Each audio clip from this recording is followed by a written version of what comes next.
नमस्कार साथियों। लग्नेश 12वें भाव में या चंद्रमा 12वें भाव में सामान्यतः हम उसको अच्छा नहीं मानते। 12वां भाव हम लॉसेस के लिए कह देते हैं और भवन से दूर की बात करते हैं। देखिए, यदि आप ऑलरेडी कुछ ऐसा दूर स्थान में यानी विदेश में सेटल हैं, जन्म स्थान से बहुत दूर रह रहा है ऐसा जातक, तो बढ़िया है, वो अपने आप ही अलाइन हो गया। नहीं तो फिर हम ऐसा क्या करें कि लग्नेश का 12वें भाव में जाने का दोष ना लगे, या चंद्रमा मन का कारक, भारतीय ज्योतिष में जो सबसे ज्यादा महत्व का ग्रह माना जाता है, वो 12वें में चला गया, उसका दोष ना लगे। तो आप खुद विचार करके देखें, नवम भाव जो है वो गुरुओं का भाव है।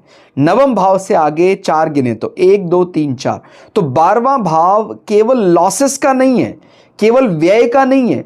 12वां भाव गुरु का घर, गुरु आश्रम, गुरु का मठ, गुरु का रहने का स्थान। तो यदि ऐसा व्यक्ति जिसका भी लग्नेश चंद्रमा 12वें में है, वो अपने गुरु के घर, गुरु के मंदिर, गुरु के मठ आदि में सेवा करे, और सेवा करते यहां पर कोई धन की मात्रा से नहीं है, सेवा तो कार सेवा शरीर से हो सकती है।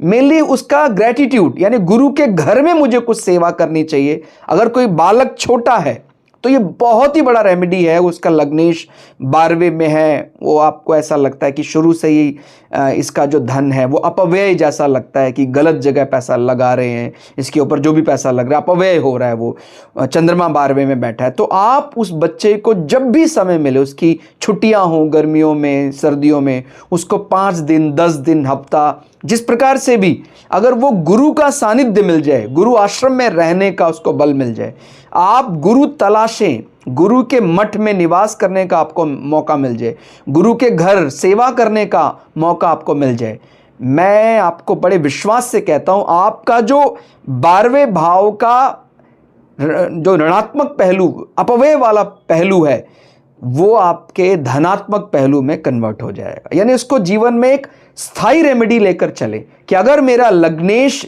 या चंद्रमा 12वें से एग्जीक्यूट कर रहा है तो मुझे गुरु के घर सेवा करनी ही है। वो अलग अलग प्रकार से बदलता रहता है। देखिए, मैं लग्नेश नवम भाव में बैठा है उसकी बात नहीं कर रहा हूं।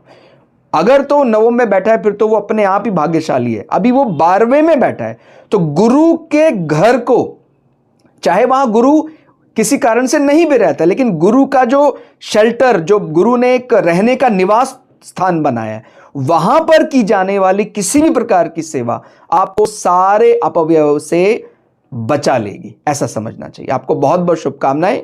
धन्यवाद।